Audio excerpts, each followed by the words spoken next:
അതീവ ധന്യമായിട്ടുള്ള, നമ്മെ ഏവരെയും പ്രചോദിപ്പിക്കുന്ന, നമ്മുടെ ഉള്ളുണർത്തുന്ന അറിവിൻ്റെ നക്ഷത്ര ദീപങ്ങൾ നമ്മുടെ മാനസങ്ങളിൽ ജ്വലിപ്പിച്ച് നിർത്തുന്ന അനന്യ അസാധാരണമായിട്ടുള്ള കൃഷ്ണായനം വാസ്തുവിദ്യ കുലപതി ബ്രഹ്മശ്രീ കാണിപ്പയ്യൂർ നമ്പൂതിരിപ്പാടിൻ്റെ ശതാഭിഷേകത്തോട് അനുബന്ധിച്ച് ഇവിടെ സംഘടിപ്പിച്ചിട്ടുള്ള അതിമഹത്തായ ഈ ചടങ്ങിൽ ആധ്യക്ഷ്യം നിർവഹിച്ചു കൊണ്ടിരിക്കുന്ന അഭിവന്ദ്യനായ ബ്രഹ്മശ്രീ കാണിപ്പയ്യൂർ നാരായണൻ നമ്പൂതിരിപ്പാട് അവർകളെ,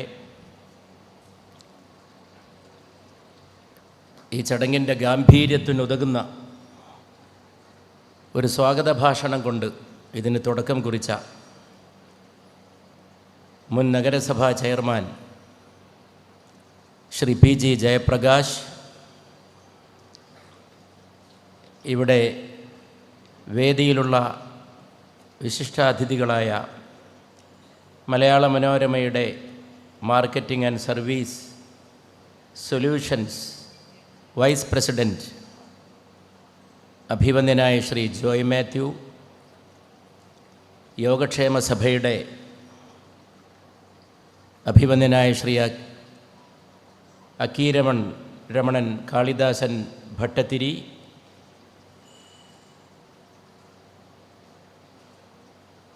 ബഹുമാനപ്പെട്ട മഹാപണ്ഡിതനായ വടക്കുംപാട്ട് നാരായണൻ അവർകളെ, സംഘാടക സമിതിയുടെ സെമിനാർ കമ്മിറ്റിയുടെ ചെയർമാൻ ശ്രീ KK മുരളി, അഭിവന്ദ്യനായ ബ്രഹ്മശ്രീ പരമേശ്വരൻ നമ്പൂതിരിപ്പാട്, എൻ്റെ പ്രിയ സ്നേഹിതൻ കമറുദ്ദീൻ, വേദിയിലെന്ന പോലെ സദസ്സിലുള്ളവരെല്ലാം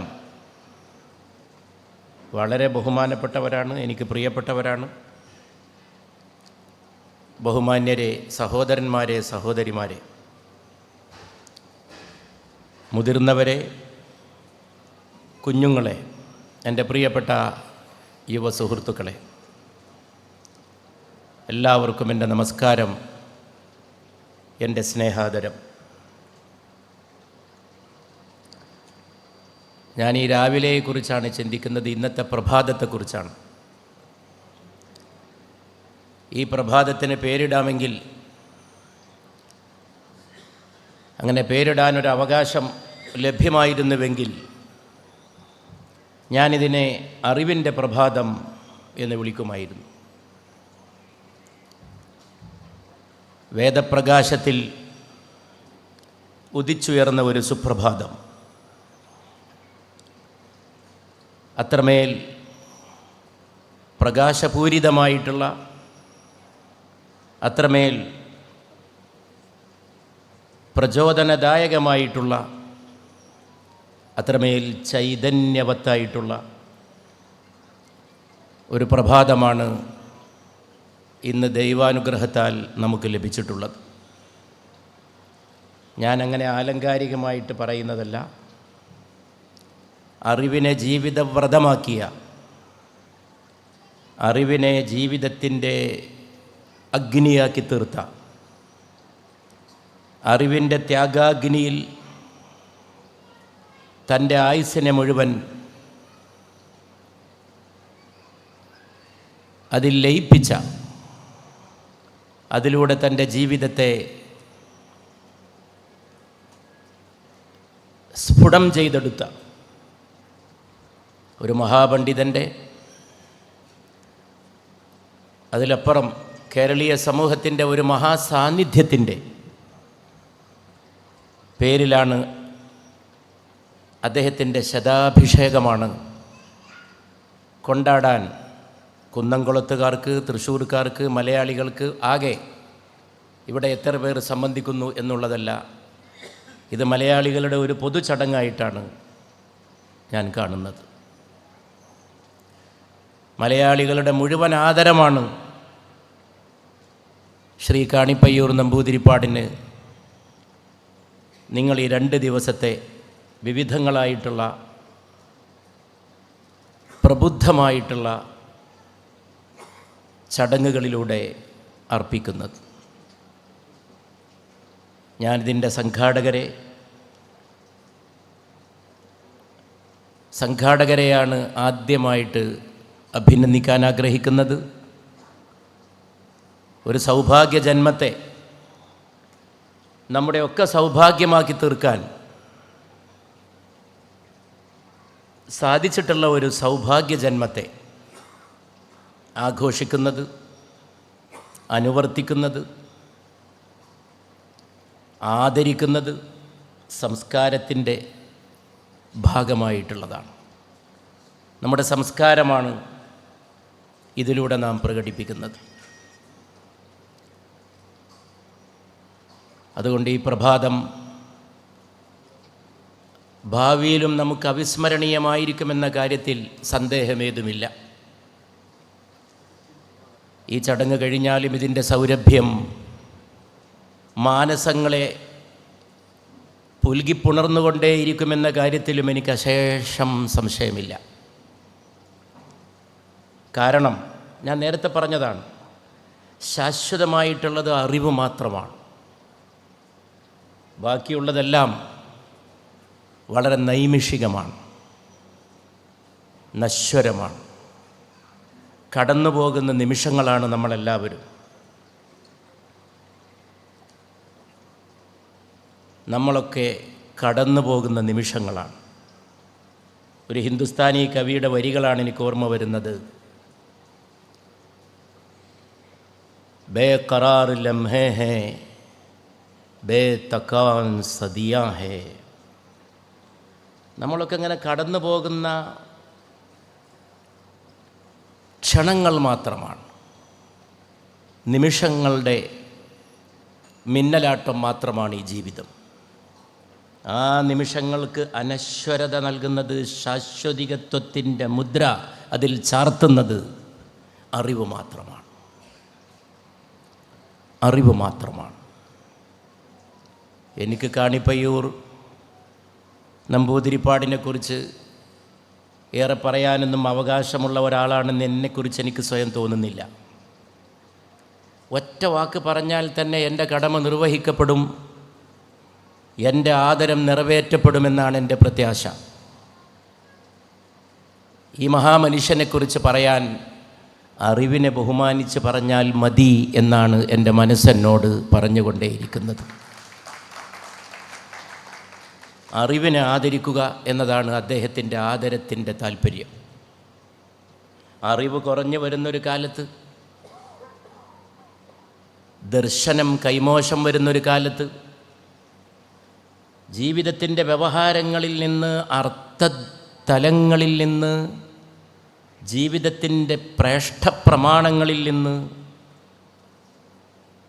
ഇഷ്ടദർശനങ്ങളിൽ നിന്ന് അറിവിൻ്റെ ആത്മാംശം ഇങ്ങനെ ചോർന്നു പോകുന്നൊരു കാലത്ത്, ആർക്കും വേണ്ടാത്തതായിട്ട് അറിവ് മാറുന്നൊരു കാലത്ത്, മതം, ധർമ്മം, രാഷ്ട്രീയം, കല, സാഹിത്യം ഇതൊക്കെ അറിവിനെ ആശ്രയിച്ച് നിൽക്കേണ്ടതാണ് എക്കാലത്തും. അങ്ങനെ അറിവിനെ ആശ്രയിച്ച് നിൽക്കുന്ന ഒന്നും ലോകത്ത് നിഷേധാത്മകമോ വിപരീതാത്മകമോ ആയിട്ടുള്ള ഫലങ്ങൾ സൃഷ്ടിക്കില്ല. ഇന്ന് പലതും ലോകത്ത് വിപരീതാത്മകമായിട്ട് മാറുന്നു. നെഗറ്റീവിസം പലതും നെഗറ്റീവായിട്ട് മാറുന്നതിൻ്റെ കാര്യകാരണങ്ങളിലേക്ക് അന്വേഷിച്ച് ചെന്നാൽ നമുക്ക് കണ്ടെത്താൻ സാധിക്കുക, ആഴമുള്ള അറിവിൻ്റെ പിൻബലമുള്ളതല്ല അതൊന്നും എന്ന തിരിച്ചറിവിലാണ് നാം എത്തിച്ചേരുക. മതം പോലും, മതം അറിവിൻ്റെ മുകളിൽ സ്ഥാപിതമായിരിക്കണം എന്നാണ് എൻ്റെ എക്കാലത്തെയും വിശ്വാസം. ആ മതം ലോകത്തൊരു കുഴപ്പവും സൃഷ്ടിക്കില്ല, ആ മതം ബഹളമുണ്ടാക്കില്ല, ആ മതം ഒച്ച വയ്ക്കില്ല, ആ മതം അലകടലായി അലയടിക്കില്ല, കടലിൻ്റെ മാറിടത്തിൽ മയങ്ങുന്ന അലയായി വിശ്രമിക്കുക മാത്രമേ ചെയ്യൂ. അതിന് അടങ്ങിയിരിക്കാനേ അറിയൂ. ഇംഗ്ലീഷിലൊരു പ്രസിദ്ധമായ മൊഴിയുണ്ടല്ലോ, ഒരാപ്തവാക്യം, ഓട്ടപാത്രങ്ങൾ ഒച്ച വെക്കുന്നു എന്ന അർത്ഥത്തിൽ. ഈ ഓട്ടപാത്രങ്ങൾ എന്ന് പറയുന്നത് അജ്ഞാനമാണ്, അറിവില്ലായ്മയുടെ പര്യായമാണ് ഓട്ടപാത്രങ്ങൾ. നിറഞ്ഞ നിധികൾ, നിറഞ്ഞ പാത്രങ്ങൾ, അത് ശാന്തിയുടെ അടയാളങ്ങളായിരിക്കും. ഈ ശാന്തിയുടെ സാന്നിധ്യമാണ്, ഈ സമാധാനത്തിൻ്റെ ആഘോഷമാണ് കാണിപ്പയ്യൂർ നമ്പൂതിരിപ്പാടിൻ്റെ ജീവിതത്തിലൂടെ മലയാളികൾ കാണുകയും അറിയുകയും അനുഭവിക്കുകയും ചെയ്തിട്ടുള്ളത്. അത് അറിവിൽ നിന്ന് ലഭിച്ചിട്ടുള്ളതാണ്. അറിവിന് അതിർത്തികളില്ല, അറിവിന് വിഭജനങ്ങളില്ല. അറിവ് പൗരാണികം, ആധുനികം എന്നൊക്കെയുള്ളത് നമ്മുടെ സൗകര്യത്തിന് വേണ്ടി നാം പറഞ്ഞുണ്ടാക്കുന്നതാണ്. അറിവ് ഒരു ഏകകമാണ്, അറിവ് അവിഭാജ്യമാണ്. അറിവ് വിഭജനങ്ങൾക്ക് വിധേയമല്ല, അറിവ് വിഘടനങ്ങൾക്ക് നിന്നുകൊടുക്കുന്നതല്ല. അറിവ് നിസ്സീമമാണ്, സീമാതീതമാണ്. അറിവിന് കാലപ്പഴക്കങ്ങളില്ല, അറിവിന് എന്നും നിത്യജീവനാണ്. അറിവിന് എന്നും നിത്യജീവനാണ്. അത് ജീവൻ തുടിച്ചുകൊണ്ടേയിരിക്കുന്നു. ഒറ്റൊന്നേ ഉള്ളൂ അറിവ് എന്ന് പറയുന്നത്. നമ്മൾ ചിലപ്പോഴൊക്കെ സാമ്പത്തികം, സാമൂഹികം, വ്യക്തിപരം, ഇതൊക്കെ നമ്മുടെ വിഭജനങ്ങളാണ്. ശാസ്ത്രങ്ങളെ തന്നെ എടുക്കുക. ഇപ്പോൾ ആദരണീയനായ കൃഷ്ണൻ നമ്പൂതിരിപ്പാട് വാസ്തുവിദ്യയിൽ പാരമ്പര്യമായിട്ടുള്ള ജ്ഞാനത്തെ ജീവിപ്പിച്ചു, അതിന് പുതിയ ഉണർവ് നൽകി. അതിൻ്റെ ഉത്ഥാനത്തിലൂടെ അതിൻ്റെ പുതിയ സാധ്യതകളുടെ ചക്രവാള സീമകളെ സ്വായത്തമാക്കി. പക്ഷേ അതൊരിക്കലും തന്നെ ആധുനികമെന്ന് വിശേഷിക്കപ്പെടുന്ന മാത്തമാറ്റിക്സ്, ഗണിതശാസ്ത്രത്തോട് മുഖം തിരിഞ്ഞു നിൽക്കാനല്ല, അതിനെയും കൂടി പരിരംഭണം ചെയ്യാനാണ് അദ്ദേഹത്തിൻ്റെ വ്യക്തിത്വത്തെ സജ്ജമാക്കിയത്. മാത്തമാറ്റിക്സ് അദ്ദേഹം പഠിച്ചു, അതിൽ ബിരുദം നേടി, ബിരുദാനന്തര ബിരുദം നേടി. അതിൽ വളരെ പ്രശസ്തനായിട്ടുള്ള പ്രൊഫസറായി അദ്ദേഹം പ്രവർത്തിക്കുകയും ചെയ്തു. പക്ഷെ അപ്പോഴും തൻ്റെ പാരമ്പര്യത്തിൽ നിന്ന് കാലിടറാതെ അവിടെ തന്നെ തൻ്റെ പാദങ്ങൾ ഊന്നി നിന്നുകൊണ്ടാണ് അദ്ദേഹം ഈ വിജ്ഞാനങ്ങളെയെല്ലാം തൻ്റെ വ്യക്തിത്വത്തിലേക്ക്, തൻ്റെ സാധനയിലേക്ക് എന്ന് തന്നെ ഞാൻ പറയട്ടെ. അറിവ് ഒരു സാധനയാണ്. അറിവിന് വേണ്ടിയുള്ള ജീവിതം ഒരു ധ്യാനമാണ്. അറിവിനെ കാമിക്കുന്നവർക്ക് വേറെ ധ്യാനങ്ങളുടെ ആവശ്യമുണ്ട് എന്ന് പോലും ഞാൻ കരുതുന്നില്ല. അറിവ് സ്വയം ധ്യാനമാണ്. സാധന ഇല്ലാത്തവർക്കൊരിക്കലും അറിവിനെ സമീപിക്കാൻ സാധിക്കില്ല.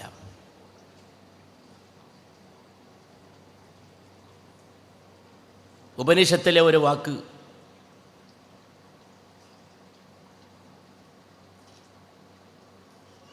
വൃക്ഷങ്ങൾ ധ്യാനമനുഷ്ഠിക്കുന്നു,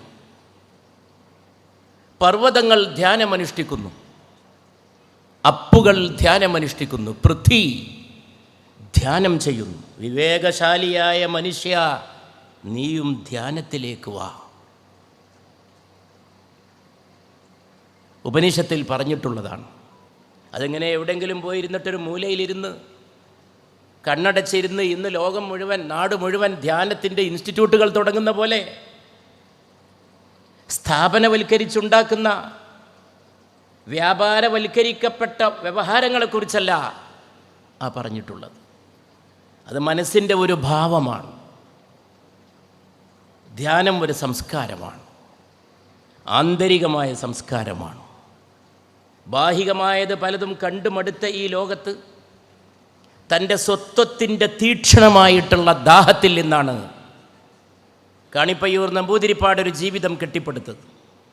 തൻ്റെ സ്വത്വത്തിൻ്റെ തീക്ഷണമായിട്ടുള്ള ദാഹം, ആ ദാഹം അറിവിനോടുള്ള ദാഹമാണ്. പോരാ പോരാ എന്ന് അദ്ദേഹം പറഞ്ഞത് സമ്പത്തിനോടല്ല. എപ്പോഴും അദ്ദേഹം പോരാ പോരാ എന്ന് അദ്ദേഹം പറഞ്ഞത് അറിവിനോടാണ്. അറിവ് ഇനിയും വേണം. അറിവിനെ സ്വായത്തമാക്കിക്കൊണ്ടേയിരിക്കണം. ഇന്ന് ആന്തരിക ജീവിതം എന്ന് പറയുന്ന ഒന്നുണ്ടോ? അതാണ് ഈ മഹാമനുഷ്യൻ്റെ ശതാഭിഷേകത്തോടനുബന്ധിച്ച് നമുക്ക് നമ്മോട് ചോദിക്കാനുള്ള ചോദ്യം എന്നെനിക്ക് തോന്നുന്നു. അകത്ത് ജീവിക്കുക. എല്ലാവരും ഇന്ന് പുറത്താണ് ജീവിക്കുന്നത്. ബാഹികമായ ജീവിതങ്ങൾ, ബാഹികമായ എഴുന്നള്ളിപ്പുകൾ, ബാഹികമായ കൊണ്ടാട്ടങ്ങൾ, ബാഹികമായ തിരുമുൽ കാഴ്ചകൾ, ബാഹികമായ രൂപഭാവങ്ങളുടെ കൊടിയേറ്റങ്ങൾ. എവിടെയുണ്ട് ആന്തരികമായിട്ടുള്ള ഒരു സുഖം, ഒരു സ്വാസ്ഥ്യം?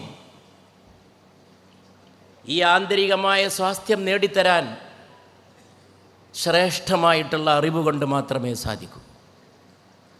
ആന്തരികമായിട്ട് മനുഷ്യർക്ക് സ്വാസ്ഥ്യം നഷ്ടപ്പെടുമ്പോൾ ശത്രുത ഉണ്ടായിത്തീരുന്നു, മാത്സര്യങ്ങൾ ഉണ്ടായിത്തീരുന്നു, യുദ്ധങ്ങൾ ഉണ്ടായിത്തീരുന്നു. ഭരണാധികാരികളുടെ മനസ്സുകൾ അവിടെ വെറുപ്പുണ്ടാകുമ്പോൾ ലോകത്ത് പിഞ്ചോമനകൾ പെടഞ്ഞ് മരിക്കുന്ന രീതിയിലുള്ള രണോത്സവങ്ങൾ, രണോത്സുകത ഉണ്ടായിത്തീരുന്നു.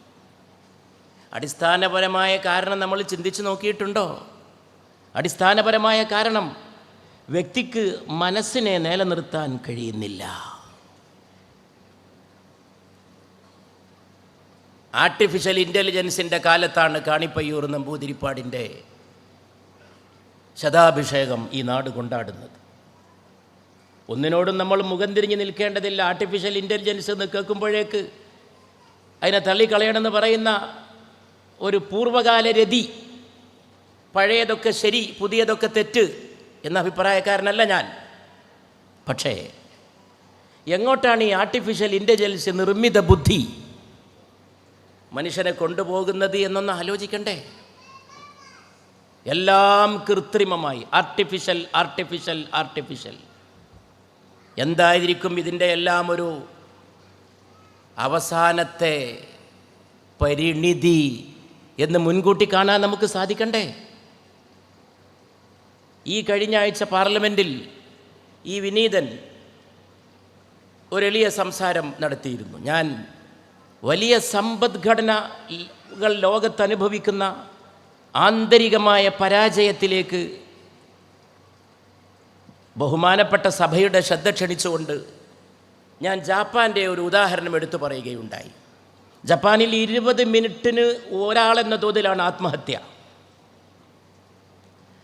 ഞങ്ങളൊക്കെ സ്കൂളിൽ പഠിച്ചിരുന്ന കാലത്ത് അധ്യാപകർ ഞങ്ങളോട് പറയും, ജപ്പാനെ കണ്ടു പഠിക്കണം, ഹാർഡ് വർക്കിംഗ്, വ്യവസായ രാജ്യം, പുരോഗതിയുടെ രാജ്യം, മടിയന്മാരില്ലാത്ത രാജ്യം. ഞാനത് കേട്ട് വളർന്നൊരു വിദ്യാർത്ഥിയാണ്. ആ ജപ്പാനിലേക്ക് നോക്കിയിട്ട് നോക്കൂ, ഒരു ചെറിയ രാജ്യം എത്ര പെട്ടെന്ന് ഇവർ പുരോഗതി നേടി. 20 മിനിറ്റിന് ഒരാത്മഹത്യ. രണ്ടാമത്തെ ജപ്പാൻ്റെ പ്രത്യേകത, ജപ്പാനിലെ മാതാപിതാക്കൾ, വൃദ്ധ മാതാപിതാക്കൾ നടിമാരെ വാടകയ്ക്കെടുക്കുന്നു.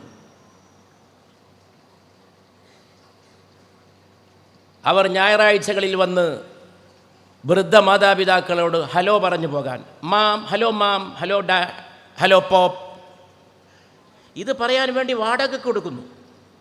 കാരണം പെൺമക്കൾ ഈ മാതാപിതാക്കളെ തിരിഞ്ഞു നോക്കില്ല. അപ്പോൾ പെൺമക്കളായതുകൊണ്ടാണ് നടിമാരെ വാടകയ്ക്ക് എടുക്കുന്നത്. പെൺകുട്ടികളുടെ ഒരു സ്നേഹാന്വേഷണം വൃദ്ധ മാതാപിതാക്കളുടെ ജീവിതത്തിൽ വളരെ വളരെ വൈകാരികമായിരിക്കുമെന്നാണ് നമ്മൾ മനസ്സിലാക്കേണ്ടത്, ആൺമക്കളുടേതിനേക്കാൾ.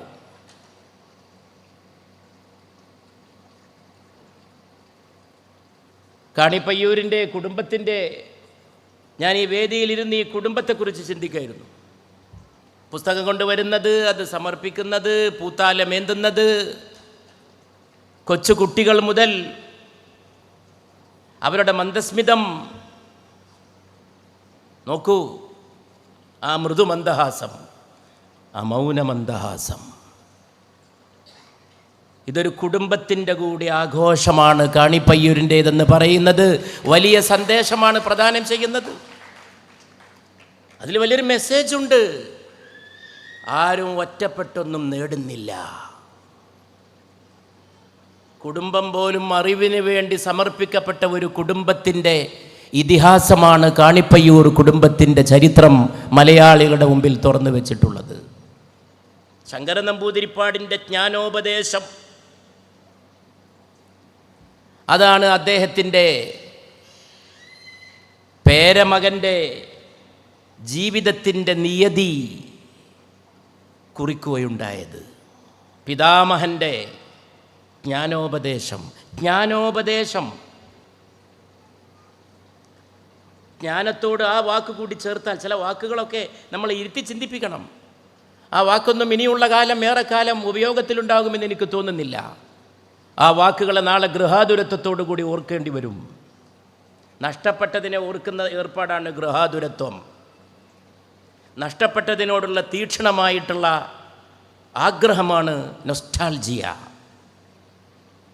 ജ്ഞാനോപദേശം. ധർമ്മസങ്കടം മലയാളത്തിലെ മറ്റൊരു വാക്കാണ്. സങ്കടത്തോട് ധർമ്മത്തെ ചേർത്തു. അയാളാകെ ധർമ്മസങ്കടത്തിലായി. ഇന്ന് സങ്കടങ്ങളേ ഉള്ളൂ, ധർമ്മമില്ല, ധർമ്മസങ്കടവുമില്ല. അതുകൊണ്ട് ജ്ഞാനോപദേശം. അപ്പം ഞായറാഴ്ചകളിൽ വന്ന് ഹലോ പറഞ്ഞു പോകാൻ നടിമാരെ വാടകയ്ക്കെടുക്കുന്നുവെന്ന് പറയുമ്പോൾ ഒരു കാര്യം ഓർക്കണം, അവരഭിനയിക്കുകയാണ്. അവരഭിനയിച്ചാൽ, സിനിമയിൽ അഭിനയിച്ചാലും അവർക്ക് കാശ് കിട്ടും. ഒരു വീട്ടിൽ പോയിട്ടൊരു ഹലോ പറഞ്ഞ് അഭിനയിച്ചാലും കാശ് കിട്ടും. അവരവരുടെ തൊഴിൽ ചെയ്യണം. നന്നായിട്ട് ചിരിച്ചിട്ട് ഒരു പുഞ്ചിരി വരുത്താൻ വേണ്ടി അവർക്ക് ചെയ്യേണ്ടതൊരു അഭിനയം മാത്രമാണ്.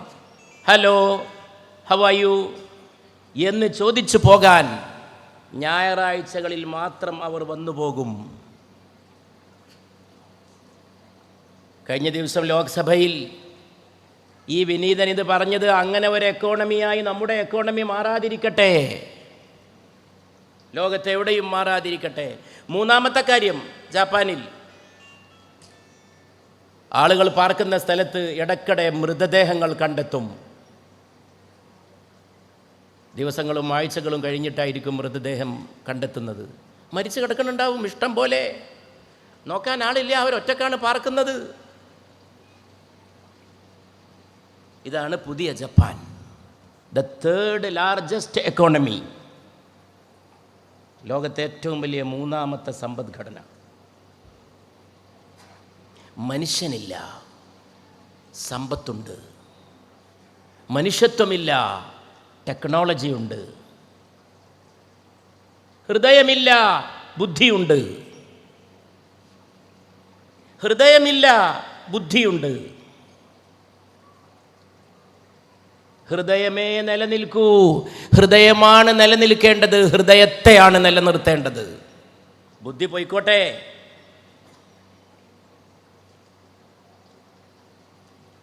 ബുദ്ധി പോയിക്കോട്ടെ.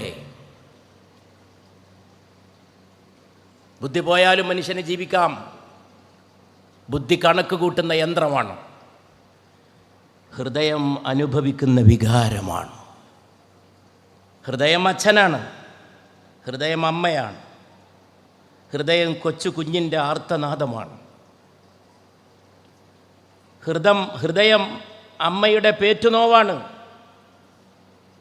ഹൃദയം നാഭീനാളത്തെ ഓർമ്മിപ്പിക്കുന്ന തറവാടാണ്. ഹൃദയം രക്തധമനികളിലേക്ക് വികാരം പമ്പ് ചെയ്യുന്ന ശരീരത്തിൻ്റെ സ്ഥിരാകേന്ദ്രമാണ്, ജീവൻ്റെ സ്ഥിരാകേന്ദ്രമാണ്. ഹൃദയം സംസ്കാരത്തിൻ്റെ ഉറവിടമാണ്. ഹൃദയം ദൈവത്തിൻ്റെ ആലയമാണ്. ഇനി ആർക്കെങ്കിലും വേണമെന്നുണ്ടെങ്കിൽ പിശാചിൻ്റെയും ആലയമാക്കി മാറ്റാൻ സാധിക്കുന്ന വിധത്തിൽ വളരെ പെട്ടെന്ന് മാറിപ്പോകുന്ന സാധനമാണ് ഹൃദയം. അറബ് ഭാഷയിൽ ഹൃദയത്തിന് ഉപയോഗിക്കുന്ന വാക്ക് കൽബ് എന്നാണ്. ഈ വാക്ക് വളരെ പ്രധാനപ്പെട്ടൊരു വാക്കാണ്. അതിൻ്റെ അർത്ഥം മാറ്റം എന്നാണ്. അതിൽ നിന്നാണ് ഇൻഖലാബ് എന്ന മറ്റൊരു അറബ് വാക്കുണ്ടായത്. മാറ്റം, വിപ്ലവം. ഇൻഖലാബ്, കൽബ്. കൽബ് മാറുന്നത്. നീ എൻ്റെ കൽബാണ്. മലയാളത്തിലും പറയാറുണ്ട്. ഈ വാക്കൊക്കെ മലയാളീകരിക്കപ്പെട്ടു പോയിട്ടുള്ള വാക്കുകളാണ്. മലയാളത്തിൽ ഇങ്ങനെയുള്ള നിരവധി പദങ്ങളെ നമുക്ക് കാണാൻ സാധിക്കും. മറ്റു ഭാഷകളിൽ നിന്ന് കടം കൊണ്ട് മലയാളീകരിക്കപ്പെട്ട സുന്ദരമായിട്ടുള്ള ശബ്ദങ്ങൾ. മാറുന്നതാണ് ഹൃദയം. അതിനെ സ്നേഹത്തിൽ നിലനിർത്താനാണ് അറിവ്. അതുകൊണ്ട് അറിവ് സ്നേഹത്തിൽ നിന്ന് തുടങ്ങണം. അറിവ് സ്നേഹത്തിൽ ചെന്ന് കലാശിക്കണം. അതുകൊണ്ടാണ് കാണിപ്പയ്യൂർ കുടുംബത്തിൻ്റെ പ്രവർത്തനങ്ങളെ ജാതിയില്ല, മതമില്ല, സമുദായമില്ല, ഈ കേരളീയ സമൂഹം മുഴുവൻ അവരെ ആദരിക്കുന്നത്. അവരറിവിനെ കലഹമാക്കിയില്ല. അവരതിനെ ശത്രുതയ്ക്ക് വേണ്ടി ഉപയോഗിച്ചില്ല. അവർക്ക് ശത്രുതയില്ല. വൈരവിദ്വേഷങ്ങളും കിടമത്സരങ്ങളും നിറഞ്ഞ ഈ ലോകത്ത് ശാന്തിയുടെ വിളക്ക് കത്തിച്ചു വെക്കാനാണ്, കൊളുത്തി വെക്കാനാണ് അവർ അറിവിൻ്റെ ദീപനാളത്തെ ഉപയോഗിച്ചത്. അതെന്നും പരന്നുകൊണ്ടേയിരിക്കും. അതിന് മാറ്റമില്ല. ഓം പൂർണ്ണാത് പൂർണ്ണമിദസ്യ പൂർണ്ണാത് പൂർണ്ണമുദച്യതേ. പൂർണ്ണതയിൽ നിന്ന് പൂർണ്ണത മാത്രം. ഒരു തിരിയിൽ നിന്ന് 100 തിരി. ആ ഓരോ തിരിയിൽ നിന്ന് പിന്നെയും 100 ആയിരക്കണക്കിന് തിരികൾ. 1000 ആദിത്യന്മാർ ഒന്നിച്ചുദിച്ചുയരുംപടി അത് ജ്വലിച്ച് പ്രകാശം പരത്തും. ക്ഷീണമില്ല. ഒരു തിരി പോലും ക്ഷീണിക്കുന്നില്ല. അതിന് അറിവിലേക്ക് മടങ്ങണം. അതാണ് ഈ ജീവിതം നമ്മെ പഠിപ്പിക്കുന്നത് എന്നെനിക്ക് തോന്നുന്നു. അറിവുള്ള മനുഷ്യന്മാരുണ്ടാകട്ടെ, അറിവുള്ള മതവിശ്വാസികൾ ഉണ്ടാവട്ടെ, ഉപനിഷത്ത് പഠിച്ച ഹിന്ദുക്കൾ, ബൈബിൾ പഠിച്ച ക്രിസ്ത്യാനികൾ, ഖുർആൻ പഠിച്ച നബി വചനങ്ങളെ സ്വായത്തമാക്കിയ സല്ലല്ലാഹു അലൈഹി വസല്ലം തിരുനബി പഠിപ്പിച്ചതിനെ ഹൃദയത്തിൽ വെച്ച മുസ്ലിങ്ങൾ, ദർശനം പഠിച്ച രാഷ്ട്രീയ പ്രവർത്തകർ, പൊളിറ്റിക്കൽ ഫിലോസഫി. എന്താണ് പൊളിറ്റിക്സ്? അതും ഒരറിവാണ്. രാഷ്ട്രീയം ഒന്നും അറിയാതെ എങ്ങനെ എന്തോ ഒന്നിങ്ങനെ ഒരു ഏർപ്പാട്, അങ്ങനെയൊന്നുമല്ല. രാഷ്ട്രമീമാംസ, അങ്ങനെയാണ് ഭാരതീയ ശാസ്ത്രത്തിൽ അതിന് പേരിട്ടത്, രാഷ്ട്രമീമാംസ. അതിനർത്ഥം മീനും മാംസമൊന്നുമല്ല. അത് ഏറ്റവും വലിയ ഒരു ശാസ്ത്രമാണ്, ഏറ്റവും വലിയൊരു അറിവാണ്. രാജ്യം കൈകാര്യം ചെയ്യൽ, രാജ്യത്തിന് വേണ്ടിയുള്ള പ്രവർത്തനം, സാമൂഹികമായിട്ടുള്ള പ്രവർത്തനം, ആ കാര്യത്തിൽ വലിയ വലിയ ഗ്രന്ഥങ്ങളൊക്കെ എഴുതി. കൊള്ളാവുന്നതും തള്ളാവുന്നതും ഒക്കെ പൊളിറ്റിക്കൽ ഫിലോസഫിയിലുണ്ട്. പക്ഷേ പഠിക്കണം. കല ഒരറിവാണ്. ഏറ്റവും നല്ല കല, ഏറ്റവും നല്ല ജീവിതമാണെന്ന് പറയുന്നത് അറിയുന്നവർക്ക് മാത്രമാണ്. The best art is the best life. അങ്ങനെ അമ്മ ഒരറിവാണ്, അച്ഛൻ അറിവാണ്.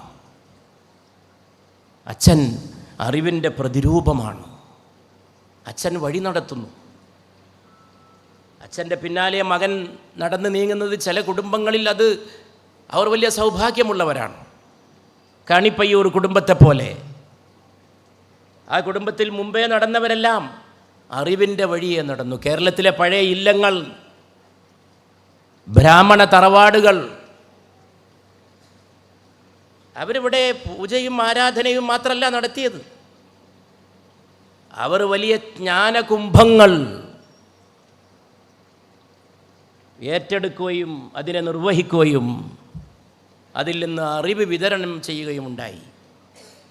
നന്ദിയോടുകൂടി അല്ലാതെ എനിക്കത് പറയാൻ കഴിയില്ല. എൻ്റെ ചെറുപ്പത്തിൽ ഞാൻ സംസ്കൃതം പഠിക്കാൻ എൻ്റെ വന്യപിതാവ് എന്നെ പറഞ്ഞയക്കുന്നത് എൻ്റെ നാട്ടിലെ ഒരു ഇല്ലത്തേക്കാണ്. ഭാഷാ പണ്ഡിതനായിരുന്നു എൻ്റെ പിതാവ്, ബഹുഭാഷാ പണ്ഡിതനായിരുന്നു. പക്ഷേ സംസ്കൃതം നന്നായിട്ട് പഠിക്കാൻ നീ ഒരു സ്ഥലത്ത് പോകണമെന്ന് ചെറുപ്പത്തിൽ എന്നോട് പറഞ്ഞു. എല്ലാ ദിവസവും വൈകിട്ട് ഞാൻ പോവുമായിരുന്നു. ആദ്യമൊക്കെ എനിക്ക് തോന്നി, ഈ നമ്പൂതിരി വീട്ടിൽ എങ്ങനെയാണ് സംസ്കൃതം? അദ്ദേഹം നാട്ടുകാർക്കൊക്കെ ഒരു കർഷകനായിരുന്നു, കുഞ്ചു നമ്പൂതിരി, മാറാക്കര.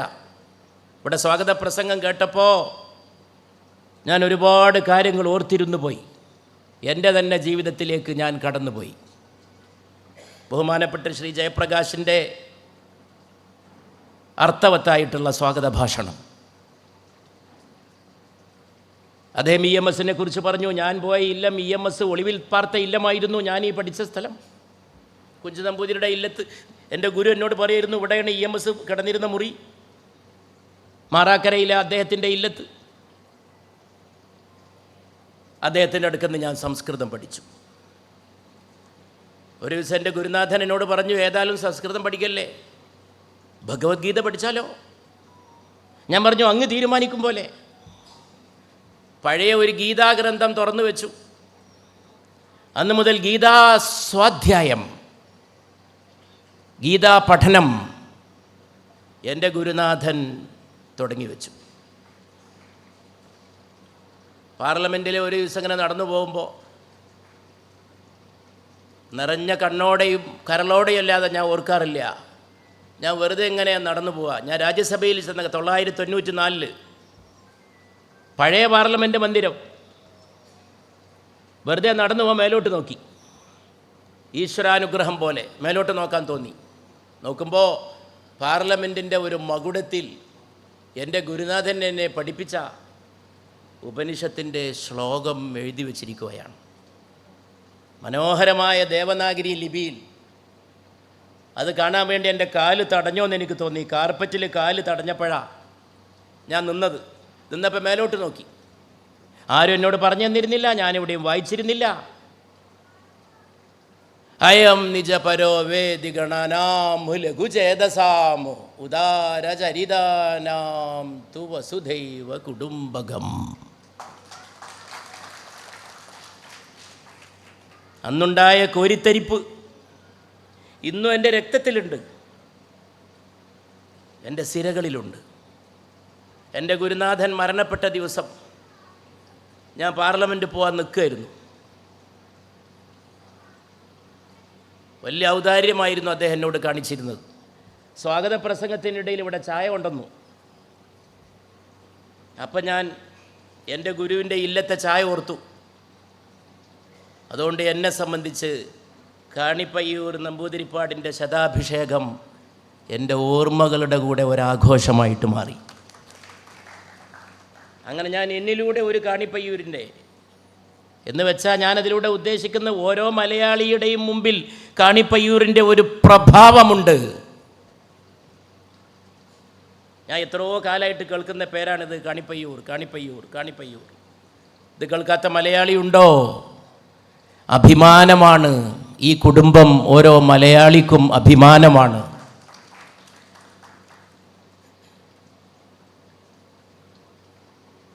അപ്പോൾ ചായ കൊണ്ടെന്ന് വരുമ്പോൾ നമ്പൂരി ഇല്ലത്തെ ആചാരം അനുസരിച്ച് ചായ കൊണ്ടെന്ന ഗ്ലാസ് കഴുകണം. എല്ലാ ദിവസവും എൻ്റെ മുമ്പിൽ ചായ കൊണ്ടെന്ന് നോക്കും എൻ്റെ ഗുരുനാഥൻ്റെ മകൾ. അച്ഛൻ പറയും മോളോട് ഗ്ലാസ് എടുത്ത് വെക്കുമെന്ന് പറയും. ഒരു ദിവസം പോലും ഞാൻ ആ ഗ്ലാസ് എടുത്തിട്ടില്ല. ഞാനിത് കഴുകേണ്ടി വന്നിട്ടില്ല. പഴയ കാലമാണത്, എത്രയോ പതിറ്റാണ്ടുകൾക്ക് മുമ്പാണ്. അതൊക്കെ ഓർത്തുപോയി. മാറാക്കര പാടത്തെ ഒരു കർഷകൻ, ഒരു സംസ്കൃത പണ്ഡിതനായിരുന്നു എന്ന് ഞാൻ പറയുന്നത് കേരളത്തിലെ ഈ ഇല്ലങ്ങൾ, നമ്പൂതിരി തറവാടുകൾ അറിവിൻ്റെ പ്രഭ പരത്തി. ഇവിടെ വീട്ടി ഭട്ടതിരിപ്പാടിനെ കുറിച്ചൊക്കെ പറഞ്ഞു, അടുക്കളയിൽ നിന്ന് അരങ്ങത്തേക്ക്. അതൊക്കെ മലയാളിയുടെ നവോത്ഥാനത്തിൻ്റെ നാൾ വഴികളാണ്. എല്ലാം കൂടി ചേർന്നുണ്ടാകുന്നതാണ് നവോത്ഥാനം. എല്ലാം കൂടി ചേർന്നുണ്ടാകുന്നതാണ് സംസ്കാരം. സംസ്കാരം ഏകശിലാഖണ്ഡമല്ല, സംസ്കാരം സമ്മിശ്രമാണ്. നമ്മൾ ഒന്നിച്ച് കെട്ടിപ്പടുത്തതാണ് കൾച്ചർ. ലോകത്തെവിടെയും സംസ്കാരം സമ്മിശ്രമാണ്. ഒന്നും എൻ്റെ വക മാത്രമല്ല. അതാണ് ഈ ശ്ലോകം പറയുന്നത്. അയം നിജപരോവേദി ഗണാനാമു ലഘുചേതസാം. ഞാൻ മാത്രം, എൻ്റേത് മാത്രം എന്ന് പറയുന്നവൻ്റെ മനസ്സ് ചെറിയ മനസ്സാണ്, ഇടുങ്ങിയ മനസ്സാണ്. കഴിഞ്ഞ മാസം ഐക്യരാഷ്ട്ര സംഘടനയുടെ ലോക ആസ്ഥാനത്ത് ഒരു ശിലാഫലകം ഇന്ത്യയുടെ പേരിൽ സ്ഥാപിക്കപ്പെടുകയുണ്ടായി. അവിടെ എത്ര മാത്രമേ എഴുതി വെച്ചുള്ളൂ? വസുധൈവ കുടുംബകം. ഈ ഉപനിഷത്ത് ശ്ലോകത്തിൻ്റെ അവസാനത്തെ വാക്ക് ലോകമേ തറവാട്. അങ്ങനെ ആയിരിക്കട്ടെ. അതാണ് അറിവ്. അതാണ് എപ്പോഴും അറിവ്. ലോകമേ തറവാട്. പഠിച്ച് പഠിച്ച് ചെന്നാൽ എല്ലാം അങ്ങനെയാണ്. നിങ്ങളൊക്കെ ഒരു ചീർപ്പിൻ്റെ പല്ല് പോലെ. തിരുനബിയുടെ വാക്കാണ്, മുഹമ്മദ് നബിയുടെ സല്ലല്ലാഹു അലൈഹി വസല്ലം. ചീർപ്പിൻ്റെ പല്ല് തമ്മിൽ എണ്ണി നോക്കരുത്, ഏത് പല്ലാണ് വലുത് ഏത് പല്ല് ചെറുത്. മനുഷ്യരെ, നിങ്ങളൊരു ചീർപ്പിൻ്റെ പല്ല് പോലെ. നിങ്ങളൊക്കെ ആദമിൻ്റെ സന്തതികൾ. ആദമാകട്ടെ ഈ മണ്ണിൽ നിന്ന് വന്നവൻ. തിരുനബിയുടെ വാക്കാണ്. അത് കേൾക്കുമ്പോൾ ആർക്കാണ് രോമാഞ്ചമണിയാതിരിക്കുക? അങ്ങനെ കണ്ടാൽ പോരെ? അതല്ലേ കാണേണ്ടത്. പിന്നെ ആരുണ്ടാക്കുന്നതാണ് ഈ വിഭജനങ്ങൾ? അതൊക്കെ താല്പര്യങ്ങളാണ്. ചിലർക്ക് രാഷ്ട്രീയ താല്പര്യം, ചിലർക്ക് സാമ്പത്തിക താല്പര്യം, ചിലർക്ക് അധികാരം നേടാനുള്ള താല്പര്യം. മനുഷ്യരെ, നിങ്ങളൊരേ പിതാവിൽ നിന്ന്, ഒരേ മാതാവിൽ നിന്ന്. ബൈബിൾ എത്ര വലിയ സ്നേഹഗാനങ്ങളാണ് നമ്മുടെ ചുറ്റുവട്ടത്ത്. എത്ര പ്രശാന്തമായിട്ടുള്ള ഈ സ്ഥലത്ത്, ഈ സ്കൂൾ ബഥനി സെൻറ്റ് ജോൺസ് സ്കൂളിൻ്റെ ഈ മുറ്റമാണ് കാണിപ്പയ്യൂരിൻ്റെ ശതാഭിഷേകത്തിൻ്റെ ഇത്രയും മനോഹരമായിട്ടുള്ള. ചേർന്ന് നിൽക്കേണ്ടവരാണ് നമ്മൾ. നമ്മെ ചേർത്ത് നിർത്തുന്നത് രണ്ട് കാര്യങ്ങളാണ്. ഒന്ന് പ്രകൃതി. പ്രകൃതി എപ്പോഴും ചേർത്ത് നിർത്തുന്നു. പ്രകൃതിക്ക് ശത്രുതയില്ല. പ്രകൃതിയും പ്രകൃതവും ഒരുമയാണ്, ചേർച്ചയാണ്. ഞാൻ ചിലപ്പോൾ പറയാറുണ്ട്, ദൈവത്തിൻ്റെ വിധിയാണ് മനുഷ്യന്മാരൊന്നിച്ച് പാർക്കണം. അപ്പോൾ ഈ മനുഷ്യന്മാർക്കിടയിൽ വർഗീയത ഉണ്ടാക്കുന്നവർ ദൈവവിധിയോടാണ് ഏറ്റുമുട്ടാൻ നോക്കുന്നത്. അവർ ദൈവത്തിൻ്റെ പേരിൽ സംസാരിക്കുന്നു, എന്നിട്ട് ദൈവത്തോട് ഏറ്റുമുട്ടാൻ പോണു. ദൈവം വിധിച്ചിരിക്കുന്നു, ഒന്നിച്ച് പാർക്കുവിൻ, സ്നേഹിക്കുവിൻ, ഒരേ വായു ശ്വസിക്കുവിൻ, ഒരേ വെള്ളം കുടിക്കുവിൻ, ഒരേ രക്തം വഹിക്കുവിൻ.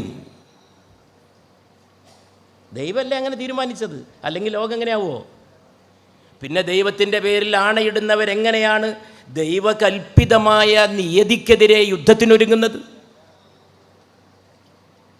ചേർത്ത് നിർത്തുന്നതാണ് പ്രകൃതി. പ്രകൃതി ഖദർ എന്ന് പറയാം അറബിയിൽ. ഖദർ, അതിനാണ് ഗാന്ധിജിയുടെ ഖദർ ഉണ്ടായത്. ഇതൊക്കെ വളരെ രസമാണ് പഠിച്ചു നോക്കിയാൽ. ഗാന്ധിജി ഖദർ എന്ന പദം തുടങ്ങുന്നത്, അതിൻ്റെ ഉൽപ്പത്തി ഈ അറബ് പദത്തിൽ നിന്നാണ്. മഹാത്മാഗാന്ധിയെ ലോകം വിളിച്ചത് ഫക്കീർ എന്നാണ്. അതൊരു അറബ് വാക്കാണ്. അർദ്ധനഗ്നനായ ഫക്കീർ. ഫക്കീർ എന്ന വാക്കിന് ദരിദ്രൻ എന്നാണ് അർത്ഥം. നിസ്വൻ. പുറത്ത് ബാഹികമായി, ആന്തരികമായി, ആത്മീയമായി സമ്പന്നനായവനെയും അറബിയിൽ ഫക്കീർ എന്ന് വിളിക്കും. ആത്മീയമായ അർത്ഥത്തിൽ ആന്തരിക സമ്പന്നത. ഉള്ളു നിറയട്ടെ, ഉള്ളു നിറഞ്ഞൊഴുകട്ടെ. ഉള്ളു നിറഞ്ഞൊഴുകുന്നത് അറിവ് കൊണ്ട് മാത്രമാണ്. ആ അറിവാണ് ഈ ജീവിതത്തെ ജ്വലിപ്പിച്ച് നിർത്തിയത്. കാണിപ്പയ്യൂർ നമ്പൂതിരിപ്പാടിൻ്റെ ജീവിതത്തിൻ്റെ അയനം അദ്ദേഹത്തിൻ്റെ സഹോദരൻ തന്നെ ആശംസിച്ചു. സഹോദര സ്നേഹത്തോടെ ആശംസിച്ചു. ഇനി അത് ആവർത്തിച്ച് പറയേണ്ട ചുമതല മാത്രമേ എനിക്കുള്ളൂ. ഒടപ്പറപ്പിൻ്റെ ആശംസയേക്കാൾ വലിയ ഒരാശംസ വേറെ എവിടുന്ന് കിട്ടാൻ? ആ അയനം തുടരട്ടെ എന്ന് പറഞ്ഞിട്ടാണ് അധ്യക്ഷൻ തൻ്റെ അമൂല്യമായ വാക്കുകൾ അവസാനിപ്പിച്ചത്.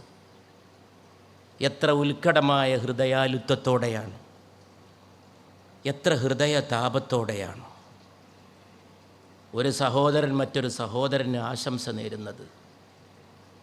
അതൊക്കെ അറിവാണ്. അറിവിൽ ബന്ധുക്കളാണ്, അറിവിൽ സഹോദരങ്ങളാണ്. അറിവിനെ അതിർക്ക് ഉൾക്കൊള്ളാൻ കഴിയൂ. അച്ഛൻ അറിവില്ലാത്തവർക്ക് മനസ്സിലാക്കാൻ കഴിയില്ല, ഒരിക്കലും കഴിയില്ല. കൃഷ്ണൻ നമ്പൂതിരിപ്പാടിൻ്റെ ദേവകി അന്തർജനത്തിൻ്റെ പുണ്യമാണ്. അത് അറിവിലൂടെ മാത്രമേ മനസ്സിലാക്കാൻ കഴിയൂ. ഞാൻ എൻ്റെ നിറഞ്ഞ ഹൃദയത്തോടെ ഈ ദിവസത്തിൻ്റെ സകല സന്തോഷങ്ങളും, ഈ ദിവസത്തിൻ്റെ സകല നന്മകളും ആ കൃഷ്ണൻ നമ്പൂതിരിപ്പാടിൻ്റെ ആ ദേവകി അന്തർജനത്തിൻ്റെ തൃച്ചേവടികളിൽ സമർപ്പിക്കാനാണ് ഞാൻ അങ്ങനെ ചെയ്യൂ. എനിക്കങ്ങനെ ചെയ്യാൻ കഴിയൂ. ഞാൻ എപ്പോഴും അങ്ങനെ വിശ്വസിക്കുന്ന ഒരാളാണ്. അതാണ് എൻ്റെ വിശ്വാസം. ഒരു മക്കളും സ്വന്തം ഒന്നും നേടുന്നില്ല. അവർ മാതാപിതാക്കൾ സൃഷ്ടിച്ചതിൻ്റെ തുടർച്ച മാത്രമാണ്.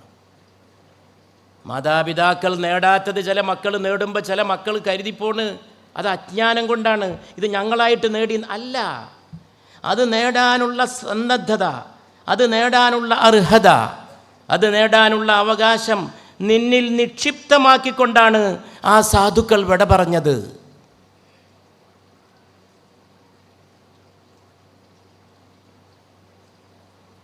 അവരാണെല്ലാം. അതൊക്കെ വലിയ കഷ്ടത്തിലേക്കാണ് പോണത്. നമ്മുടെ കേരളത്തിലും ഞാൻ കഴിഞ്ഞ ദിവസം ലോക്സഭയിലും ഈ ജപ്പാൻ്റെ ഉദാഹരണം പറഞ്ഞിട്ട് ഞാൻ പറഞ്ഞു, ഇവിടെ വൃദ്ധസദനങ്ങൾ പെരുകയാണ്. മക്കൾ അച്ഛനമ്മമാരെ നോക്കാൻ തയ്യാറല്ല. മക്കൾക്ക് ശമ്പളം, മക്കൾക്ക് കണക്ക് കൂട്ടുന്ന ശമ്പളം, മാത്തമാറ്റിക്സ്, ഗണിതം, കവിതയില്ല. കവിത വേണം. ഗണിതം പോരാ. ജീവിതത്തെ കവിത കൊണ്ടേ അളക്കാൻ കഴിയൂ, ജീവിതത്തെ ഗണിതം കൊണ്ട് അളക്കാൻ കഴിയില്ല എന്ന് ബഹുമാനപ്പെട്ട കാണിപ്പയ്യൂർ നമ്പൂതിരിപ്പാടിൻ്റെ സാന്നിധ്യത്തിൽ ഞാൻ പറഞ്ഞാൽ അദ്ദേഹത്തെ പോലൊരു മഹാപണ്ഡിതൻ എൻ്റെ എളിയ വാക്കുകൾ നിഷേധിക്കില്ല എന്ന് ഞാൻ കരുതട്ടെ. ജീവിതത്തെ ഗണിതം കൊണ്ട് അളക്കാൻ കഴിയില്ല. ഈ വലിയ ഗണിതശാസ്ത്ര പണ്ഡിതൻ്റെ സാന്നിധ്യത്തിൽ അദ്ദേഹം ഗണിതം പഠിക്കുകയേ ചെയ്തുള്ളൂ. അദ്ദേഹം ജീവിതത്തെ ഗണിതം കൊണ്ട് അളന്നില്ല. അദ്ദേഹം ജീവിതത്തെ ഹൃദയതാപം കൊണ്ടാണ് അളന്നത്. പിന്നെ ഗണിതവും കവിതയാക്കി മാറ്റാൻ കഴിഞ്ഞേക്കും. മാത്തമാറ്റിക്സിനൊരു പോയട്രി ഉണ്ട്. ആഴത്തിലേക്ക് പോകുമ്പോൾ ഗണിതശാസ്ത്രത്തിനൊരു കാവ്യസ്വരൂപത്തിൻ്റെ അർത്ഥധ്വനി കൈവരുന്ന ഒരു നിമിഷമുണ്ടാകും. അത് അപൂർവമാണ്. അതൊരു സായുജ്യത്തിൻ്റെ നിർവൃതിയുടെ നിമിഷമാണ്. മാത്തമാറ്റിക്സ് ഒരു പോയട്രി ആവും. അതിനെ ഹൃദയത്തിലേക്ക് കൊണ്ടുവരണം, അതിനെ മനസ്സിൽ നിന്ന് കൊണ്ടുവരണം. ആൽബർട്ട് ഐൻസ്റ്റൈൻ ബോംബിട്ടു എന്ന് കേട്ടപ്പോൾ, ഹിരോഷിമയിലും നാഗസാക്കിയിലും ബോംബ് വർഷിച്ചു എന്ന് കേട്ടപ്പോൾ, മാത്തമാറ്റിക്സിൻ്റെയും ഫിസിക്സിൻ്റെയും ആഴങ്ങളിലൂടെ സഞ്ചരിച്ച ഐൻസ്റ്റൈൻ ഒറ്റ വാക്കേ പറഞ്ഞുള്ളൂ, അത് ലോകത്തെ ഏറ്റവും വലിയ കവിതയാണെന്ന് ഞാൻ വിശ്വസിക്കുന്നു. അദ്ദേഹം പറഞ്ഞു, എല്ലാം മറക്കുവിൻ, മനുഷ്യത്വം മാത്രം ഓർക്കുവിൻ. ബോംബിട്ടു എന്ന് കേട്ടപ്പോൾ വേദനിച്ചിട്ട് ഐൻസ്റ്റൈൻ പറഞ്ഞതാണ്. ഒരു പക്ഷേ ആ ബോംബ് വർഷിക്കാൻ കാരണമായിട്ടുള്ള തിയറി ഉണ്ടാക്കുന്നതിൽ ഈ ഐൻസ്റ്റൈനെ പോലുള്ള മാത്തമാറ്റീഷ്യൻസിൻ്റെ സൈദ്ധാന്തിക ദൈക്ഷണിക വ്യവഹാരങ്ങൾ പങ്കുവഹിച്ചിട്ടുണ്ടാവണം. അതുകൊണ്ട് ഒരു ഏറ്റുപറച്ചിൽ കൂടിയായിരുന്നു ഐൻസ്റ്റൈൻ നടത്തിയതെന്ന് എനിക്ക് തോന്നുന്നു. എല്ലാം മറക്കുവിൻ, മനുഷ്യത്വം മാത്രം ഓർക്കുവിൻ. വലിയ വലിയ മാത്തമാറ്റിക്കൽ ചിന്തകളുടെ ശേഷം തളർന്ന ഐൻസ്റ്റൈൻ തൻ്റെ പിയാനോയുടെ മീതെ വീണുകിടക്കുമായിരുന്നു എന്ന് ഞാൻ കേട്ടിട്ടുണ്ട്. അത് ഹൃദയത്തെ പ്രവഹിക്കാൻ വിടുകയാണ്. ഒരു ഹൃദയപ്രവാഹമാണ് ജീവിതത്തിൻ്റെ സാക്ഷാത്കാരം. അതുകൊണ്ടാണ് ഞാൻ പറഞ്ഞത്, ഞാൻ ഈ മഹത്തായ ജീവിതത്തിൻ്റെ ഈ ശതാഭിഷേകം ശങ്കരൻ നമ്പൂതിരിപ്പാടിൻ്റെ എന്നതിനേക്കാൾ ഞാനിങ്ങോട്ട് വരുമ്പോൾ കൗതുകത്തോടെ ആദരണീയനായ നമ്പൂതിരിപ്പാടിനോട് ചോദിച്ചത്, എങ്ങനെയാണ് അച്ഛൻ്റെ പേരും മകൻ്റെ പേരും ഒന്നായത് എന്നാണ്.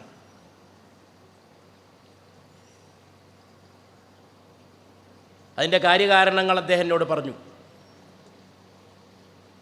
ഞാൻ കൗതുകത്തോടെ കേട്ടു. പക്ഷേ അച്ഛൻ്റെ പേരും മകൻ്റെ പേരും ഒന്നാകും. അച്ഛനും മകനും ഒന്നാണ്, രണ്ടും വേറിട്ടല്ല.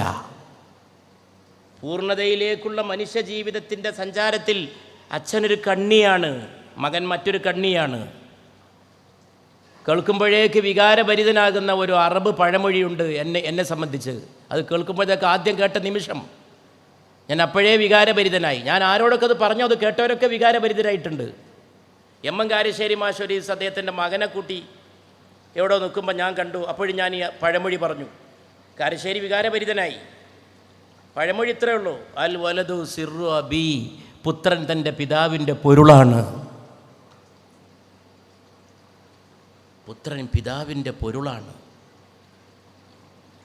അകത്താണ്, പൊരുളാണ്. ഞാൻ തുടക്കം മുതൽ പറയാൻ ശ്രമിച്ചത് അകത്തെക്കുറിച്ചാണ്. പൊരുളാണ്, അത് അകത്താ കിടക്കുന്നത്.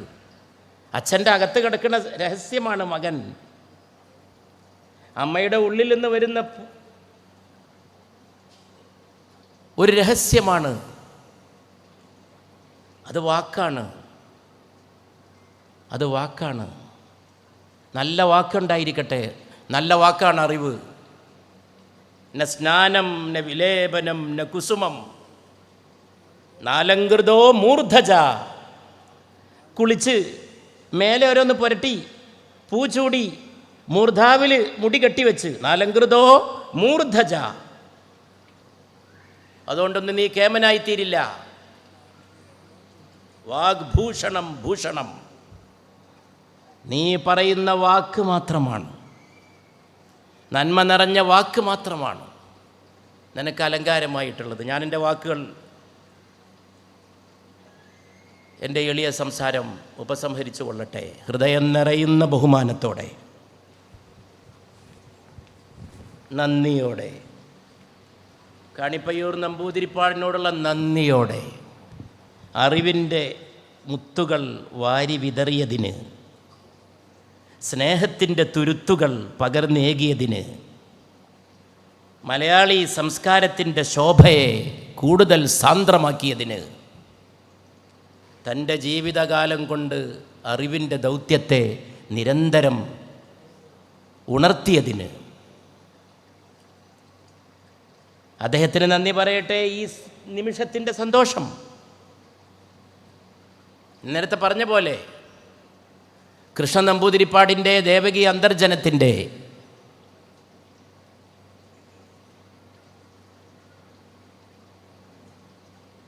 ഞാനൊരിക്കൽ എം ടി വാസുദേവൻ നായരുടെ കഥാപാത്രങ്ങളെ ആശ്രയിച്ചുകൊണ്ട് ഒരു നിഴലും വെളിച്ചവും പരിപാടി എൻ്റെ പ്രിയപ്പെട്ട സുഹൃത്ത് സൂര്യ കൃഷ്ണമൂർത്തി ചെയ്യുന്നു എന്ന് പറഞ്ഞപ്പോൾ അത് ഉദ്ഘാടനം ചെയ്യാൻ വേണ്ടിയിട്ട് കൃഷ്ണമൂർത്തി വിളിച്ചിട്ട് ഞാൻ മലപ്പുറത്ത് കോട്ടക്കുന്നുമ്മ പോയി. അവിടെ രാത്രി വലിയൊരു സദസ്സിൻ്റെ മുമ്പിൽ എം ടിയുടെ കഥാപാത്രങ്ങളെ അവതരിപ്പിക്കുകയാണ്. അപ്പോൾ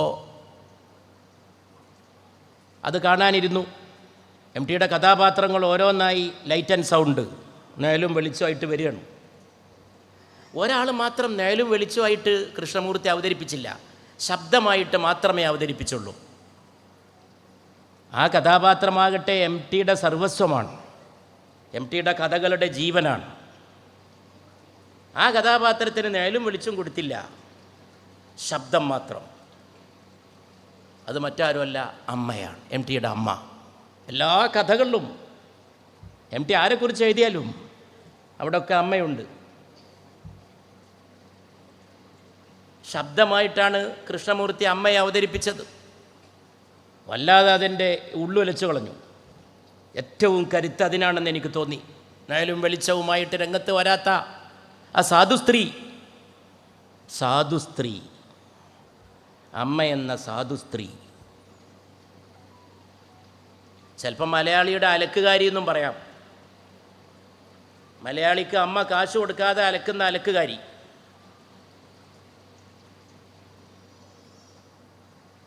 ഞാനിത് എം ടിയോടത് ഇങ്ങനൊന്നും പറഞ്ഞില്ല. ഞാൻ പറഞ്ഞു, അന്ന് രാത്രി വിളിച്ചു, എനിക്കൊന്ന് കാണണം എന്ന് മാത്രം പറഞ്ഞു. ആയിക്കോട്ടെ, നാളെ തന്നെ കാണാമെന്ന് പറഞ്ഞു. ഞാൻ കോഴിക്കോട്ട് പോയി. ഞാൻ ചെന്നപ്പോൾ എം ടി വരാന്തയിൽ ഇരിക്കുകയാണ്, ഒരുങ്ങിയിരിക്കുകയാണ്. ഒരു പുസ്തകം ഇങ്ങനെ മുമ്പിൽ വെച്ചിട്ടുണ്ട്. ആ പുസ്തകത്തിൽ എം ടി എൻ്റെ പേരൊക്കെ എഴുതി ഒപ്പുവെച്ചിട്ടുണ്ട്. ഞാൻ അത്ഭുതപ്പെട്ടു പോയി. എനിക്കിപ്പോഴും അതിൻ്റെ ഒരു നടുക്കമുണ്ട് എൻ്റെ ഉള്ളിൽ. പുസ്തകത്തിൻ്റെ പേര് അമ്മയ്ക്ക്. ഞാൻ ഈ കാര്യമൊന്നും പറഞ്ഞിരുന്നില്ല. ശബ്ദമായി വന്ന അമ്മയെക്കുറിച്ചോ നയലും വിളിച്ചും പരിപാടി കണ്ടെന്ന് ഞാൻ പറഞ്ഞു. അതിൻ്റെ ബാക്കി കാര്യങ്ങളൊന്നും പറഞ്ഞിരുന്നില്ല. പുസ്തകത്തിൻ്റെ പേര് അമ്മയ്ക്ക്. തുറന്നു നോക്കുമ്പോൾ ആദ്യം തന്നെ കാണുന്ന ഒരു മങ്ങിയ പഴയ ബ്ലാക്ക് ആൻഡ് വൈറ്റ് ഫോട്ടോ, MTയുടെ അമ്മയുടെ ചിത്രം. ശങ്കരാചാര്യർ സർവജ്ഞപീഠമേറാനുള്ള അയനം, ശങ്കരായനം, ജഗദ്ഗുരു ശങ്കര ദിഗ്വിജയം, അത് നേടുന്നതിൻ്റെ ഇടയിൽ നാട്ടിൽ വരുന്നുണ്ട് അമ്മയുടെ നിര്യാണവേളയിൽ. അപ്പം അമ്മയോട് ചോദിക്കുന്നുണ്ട്, അമ്മ ചോദിക്കുന്നുണ്ട് മകനോട്, മോനെ നീ എനിക്കെന്ത് പകരം നൽകും? പെറ്റതിന്, പോറ്റിയതിന്, വളർത്തിയതിന്. മഹാപണ്ഡിതനായ ശങ്കരൻ അതിന് കൊടുക്കുന്ന മറുപടി, അമ്മ എന്ത് പകരം നൽകാൻ കഴിയും? എന്നെ ഗർഭം ചുമന്ന കാലത്ത് അമ്മയ്ക്ക് ഭക്ഷണത്തോട് അരുചി തോന്നിയിരുന്നു അമ്മേ? രുചിയില്ലായ്മ. അതുകൊണ്ട് അമ്മ വേണ്ടത്ര ഭക്ഷണം കഴിക്കാതെ അമ്മയുടെ ശരീരം മെലിഞ്ഞു പോയിരുന്നു അമ്മേ? നൈരുച്യം തനു ശോഷണം മലമയീ ശയ്യാച്ച, മലമയീ ശയ്യാച്ച സാംവത്സരി. ഒറ്റ വർഷക്കാലം എൻ്റെ മലമൂത്രത്തിലായിരുന്നു അമ്മ കിടന്നത്.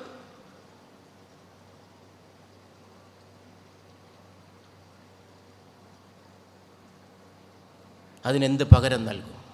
കണ്ടോ അറിവ് സ്നേഹത്തിന് കീഴടങ്ങുന്നത്? കണ്ടോ ശങ്കരജ്ഞാനം അമ്മയുടെ പൊക്കിൽ കൊടിക്ക് വഴങ്ങിക്കൊടുക്കുന്നത്? ഈ പൊക്കിൽ കൊടിയെ ഓർമ്മയിൽ സൂക്ഷിക്കാൻ വേണ്ടി കൂടിയാണ് അറിവ് സ്നേഹമാകണമെന്ന് പറയുന്നത്. സ്നേഹം പരക്കട്ടെ, യുദ്ധമില്ലാത്ത ലോകമുണ്ടാകട്ടെ, കുഞ്ഞുങ്ങളാരും കൊല്ലാതിരിക്കട്ടെ, കുഞ്ഞുങ്ങളാരും പട്ടിണി കിടന്ന് മരിക്കാതിരിക്കട്ടെ. അതിന് അറിവ്, ശാസ്ത്രങ്ങൾ, സാധ്യതകൾ ഇനിയും ഇനിയും ഇനിയും നമുക്ക് മുന്നോട്ട് ഗമിച്ചുകൊണ്ടേയിരിക്കട്ടെ. നമുക്ക് പുതിയ പുതിയ ചക്രവാളങ്ങൾ അറിവിൻ്റേത് കീഴടക്കാൻ സാധിക്കട്ടെ. കണിപ്പയ്യൂർ നമ്പൂതിരിപ്പാടും കുടുംബവും കുന്നംകുളത്തിൻ്റെ സ്വത്തല്ല, തൃശ്ശൂരിൻ്റെ സ്വത്തല്ല, മലയാളികളുടെ മുഴുവൻ പൊതു സ്വത്താണ് എന്ന് മാത്രം പറഞ്ഞുകൊണ്ട്, മാത്രമല്ല അറിവിൻ്റെ സ്വത്താണ്. വാസ്തുശില്പം മാത്രമല്ല, വാസ്തുശില്പജ്ഞാനം, വാസ്തുവിദ്യ മാത്രമല്ല. അദ്ദേഹത്തിൻ്റെ ജീവിതത്തിലേക്കൊന്നും കടന്നുയല്ല ഞാൻ അർഹനല്ല. അദ്ദേഹത്തിൻ്റെ മനസ്സിൻ്റെ അറിവ് എങ്ങനെയൊക്കെ കവിത വിരിയിച്ചു, അതൊന്നും ഇവിടെ പരിശോധിക്കാനുള്ള കഴിവോ അർഹതയോ ഒരിക്കില്ല. കലാമണ്ഡലത്തിൻ്റെ കൂത്തമ്പലം ഭരതമുനിയുടെ മനസ്സിൽ അംഗപ്രത്യംഗ ഭാവങ്ങൾ എങ്ങനെ ഉദയം കൊണ്ടുവോ അത് അപ്പടി പകർത്തി വെക്കാൻ സാധിക്കുമാർ ഭരതമുനിയെ ആത്മാവിലേക്ക് സന്നിവേശിപ്പിച്ചുകൊണ്ട് ഒരു പരകായ പ്രവേശം സാധിച്ച പോലെ എങ്ങനെ കൂത്തമ്പലം നാട്യഗ്രഹം അദ്ദേഹം നിർമ്മിച്ചുവോ അതിലേക്കൊന്നും ഞാൻ കടക്കണില്ല. അതൊക്കെ അതിനെക്കുറിച്ചുള്ള വിദഗ്ധർ പറയട്ടെ. ഞാൻ അതിലുള്ള വിദഗ്ധനല്ല, എനിക്കതിലുള്ള അറിവുള്ള ആളല്ല. പക്ഷെ ഞാനതിനെ ആദരിക്കുന്നു, അറിവിനെ ആദരിക്കുന്നു, കലയെ സ്നേഹിക്കുന്നു. കാരണം അറിവ് മനുഷ്യത്വത്തിലേക്കുള്ള ഏക വഴിയാണ്. വേദം അറിവ്, സംവേദനം അറിയിച്ചു കൊടുക്കുക. ഈ കുടുംബം കിട്ടിയ അറിവ് ഇങ്ങനെ കൈവശം വെച്ചിരിക്കല്ല ചെയ്തത്. പുസ്തകം എഴുതി, പ്രൊഫസറായി, പഠിപ്പിച്ചു, ഭാഷണം ചെയ്തു, പങ്കുവച്ചു, ലോകത്തിന് മുഴുവൻ കൊടുത്തു.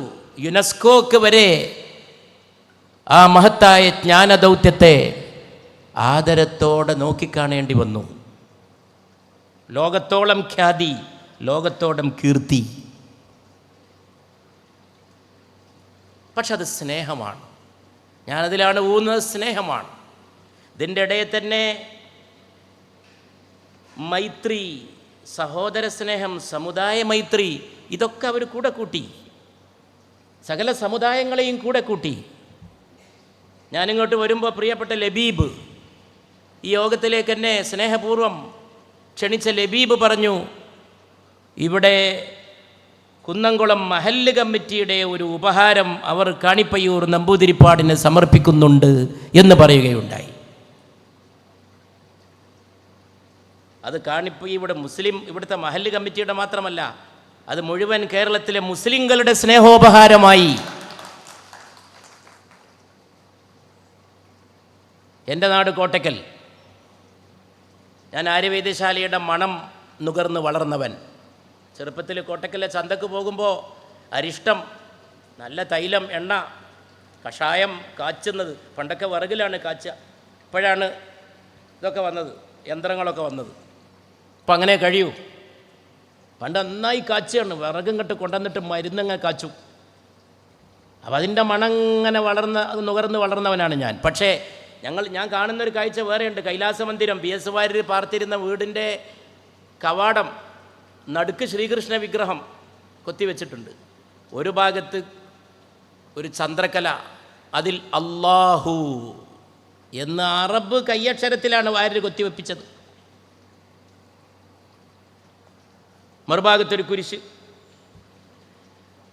കോട്ടക്കലെ പാലപ്പുറം ജുമാ മസ്ജിദിൽ എല്ലാ വെള്ളിയാഴ്ചയും പ്രാർത്ഥനയ്ക്ക് നേതൃത്വം കൊടുക്കുന്ന ഇമാം കയറി നിൽക്കുന്നത് വാര്യർ, അദ്ദേഹം PS വാര്യർ പണി കഴിപ്പിച്ചു കൊടുത്ത മിമ്പറിലാണ്. നല്ല മരത്തിൽ, നല്ല ഒന്നാം തരം തേക്കിൽ കടഞ്ഞ ഒരു മിമ്പർ വാര്യർ എല്ലാ വെള്ളിയാഴ്ചയും അതിൻ്റെ മുകളിലാണ് കയറുന്നത്, ഇന്നലെ അടക്കം. ഇത് സുഗന്ധമാണ്, ഇത് സ്നേഹമാണ്. അറിവ് സ്നേഹമാകുന്നില്ലെങ്കിൽ അത് അറിവല്ല, അത് അജ്ഞാനമാണ്. ഇന്നത്തെ പ്രശ്നം അജ്ഞാനമാണ്. ജ്ഞാനം എന്ന വാക്ക് മാത്രം പറഞ്ഞാൽ പോരാ, അതിൻ്റെ വിപരീതമുള്ള വാക്കും കൂടി നമ്മൾ പറഞ്ഞുകൊണ്ടേയിരിക്കണം. അജ്ഞാനം വളരുന്നു. വിദ്യ എന്ന് മാത്രം പറഞ്ഞാൽ പോരാ, വേറൊരു വാക്ക് ഇടയ്ക്കിടയ്ക്ക് പറയണം, അവിദ്യ. അവിദ്യ വളരുന്നു. അറിവില്ല എന്ന് മാത്രം പറഞ്ഞാൽ പോരാ, അവിദ്യ. യദാത്മവിദ്യ സങ്കോച അവിദ്യ ഭയങ്കരം. ആത്മവിദ്യ കുറഞ്ഞു വരുമ്പോൾ അവിദ്യ വളരും. അപ്പം എന്തായിരിക്കും സ്ഥിതി? അറിവില്ലായ്മ വർദ്ധിക്കുമ്പോൾ ഭയങ്കരമിതം ശൂന്യം വേതാള നഗരം യഥാ തഥൈവ വിശ്വമഖിലം വ്യഗരോദ്ഭുതം വിഭു. പിശാച് പാർക്കുന്ന പട്ടണം പോലെ ലോകം ശൂന്യമായി തീരും. വേതാള നഗരം യഥാ, അറിവില്ലായ്മ വർദ്ധിക്കുമ്പോൾ. അതുകൊണ്ട് അറിവില്ലായ്മ പിശാചാണ്, അതിനെ സൂക്ഷിക്കണം. ആ അവിദ്യയുടെ ഇരുട്ടിലേക്ക് വെളിച്ചം വീശുന്ന ഈ സൗഭാഗ്യ ജീവിതത്തിന് എല്ലാ ആശംസകളും നേർന്നുകൊണ്ട് അങ്ങ് ദീർഘായുഷ്മാനായിരിക്കട്ടെ. ഇനിയും നാടിന് വേണ്ടി, ജനങ്ങൾക്ക് വേണ്ടി അങ്ങ് ദീർഘായുഷ്മാനും ആയുരാരോഗ്യവാനുമായിരിക്കട്ടെ എന്ന് പ്രത്യാശിച്ചുകൊണ്ട് മാത്രമല്ല, പ്രാർത്ഥിച്ചുകൊണ്ട് എൻ്റെ വാക്കുകൾ ഞാൻ ഭഗവത്ഗീതയിലെ 2 വരിയോടുകൂടി ഉദ്ഘാടനം ചെയ്യാൻ ആഗ്രഹിക്കുന്നു. യത്ര യോഗേശ്വര കൃഷ്ണോ യത്ര പാർത്ഥോ ധനുർധരഃ. യത്ര യോഗേശ്വര കൃഷ്ണോ യത്ര പാർത്ഥോ ധനുർധരഃ എന്ന ശ്ലോകത്തോടുകൂടി ഈ മഹാസദസ്സിൻ്റെ ഉദ്ഘാടനം നിങ്ങളുടെയൊക്കെ സമ്മതത്തോടുകൂടി കാണിപ്പയ്യൂർ കുടുംബത്തിൽ ഇന്ന് ജീവിച്ചിരിക്കുന്ന ഏറ്റവും മുതിർന്ന അമ്മ ആരാണെന്ന് വെച്ചാൽ അവരുടെ സമ്മതത്തോടുകൂടി ഇതിൻ്റെ ഉദ്ഘാടനം നിർവഹിച്ചതായി അറിയിച്ചുകൊണ്ട് എൻ്റെ എളിയ വാക്കുകൾ അവസാനിക്കും. നമസ്കാരം, നന്ദി.